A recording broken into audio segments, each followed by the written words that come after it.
Anal sex is a topic that often generates curiosity, misconceptions, and, at times, unnecessary anxiety. Despite its prevalence in conversations and media, there remains a significant amount of misunderstanding and lack of comprehensive information about what anal sex really involves, its effects on the body, and the potential risks and benefits. Let's take a closer look at the realities of anal sex, what happens physically, emotionally, and even relationally, so you can make informed choices and understand the aspects that are often overlooked or not discussed openly. First, it's important to recognize that anal sex is a consensual sexual activity involving penetration of the anus.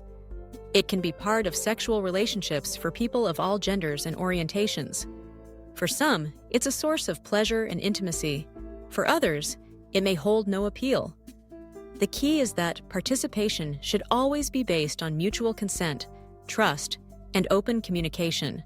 One of the most significant things that isn't always explained is how different the anatomy and physiology of the anus are compared to the vagina or other sexual organs.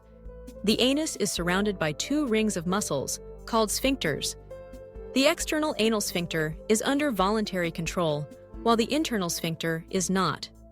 And learning to relax these muscles is crucial for comfortable and pleasurable anal sex. Without proper relaxation, attempting penetration can result in discomfort or pain. For those new to this experience, patience, plenty of communication, and a generous amount of water-based lubricant are essential. Unlike the vagina, the anus does not produce its own lubrication, so adding lube is non-negotiable. Another aspect that often goes unmentioned is hygiene. Because the anus is part of the digestive system, there is a possibility of encountering bacteria. Cleaning the area thoroughly beforehand, using gentle, non-irritating cleansers, can help reduce the risk of infection. Some people choose to use enemas, but it is important not to overuse them, as frequent enemas can disrupt the natural balance of the rectum and cause irritation. Speaking of infection, one of the most critical considerations is sexual health. The tissue lining the rectum is more delicate and prone to microtears than vaginal tissue, which means there is a higher risk of transmitting sexually transmitted infections, STIs, including HIV, through unprotected anal sex. Using condoms and changing them between different types of sexual activity, like going from anal to vaginal or oral sex, is a highly effective way to protect both partners. There's also a psychological element that's often omitted from discussions about anal sex. For many, it can evoke feelings of vulnerability, and it may require a deeper level of trust between partners. Open and honest communication about desires, boundaries, and concerns is crucial. Some people find it helpful to establish a safe word or signal, which allows either person to pause or stop the activity at any time without fear of judgment. Pleasure is another topic that's frequently misunderstood. The anus and rectum have many nerve endings, making them sensitive to touch and pressure. For people with prostates, anal stimulation can lead to particularly intense orgasms, as the prostate is sometimes referred to as the male G-spot. However, pleasure is not limited to those with prostates. Many people of all genders report finding anal play enjoyable due to the unique sensations it provides.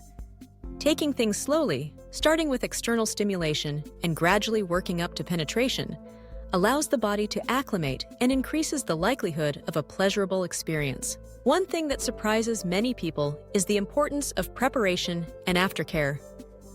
Anal sex can sometimes leave the muscles feeling tender or sore, and it's not uncommon to experience mild discomfort afterward, especially for those new to the experience. Applying a warm compress, taking a soothing bath, or simply resting can help. Aftercare also extends to emotional support. Checking in with your partner and making sure everyone feels comfortable and respected is just as important as any physical care.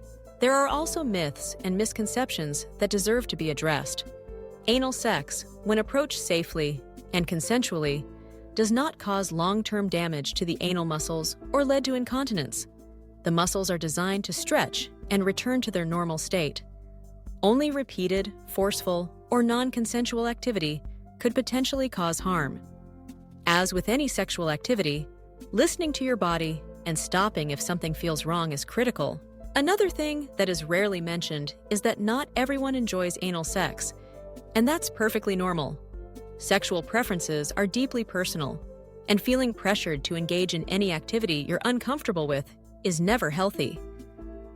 Mutual respect is the foundation of a positive sexual experience. Finally, let's talk about intimacy. For many couples, exploring new sexual activities can deepen emotional bonds and foster greater trust. Anal sex, like any other form of intimacy, is about connection, exploration, and mutual pleasure. It's an opportunity to communicate desires, discover new sensations, and share vulnerability in a safe space. In summary, anal sex is a multifaceted experience that comes with its own set of considerations: physical, emotional, and relational. The keys to a positive experience are preparation, communication, safety, and consent.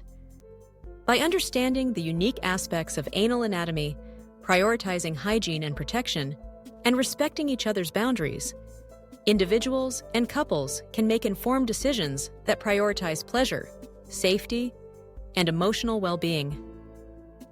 Remember, it's okay to have questions, to learn at your own pace, and to seek out accurate, judgment-free information.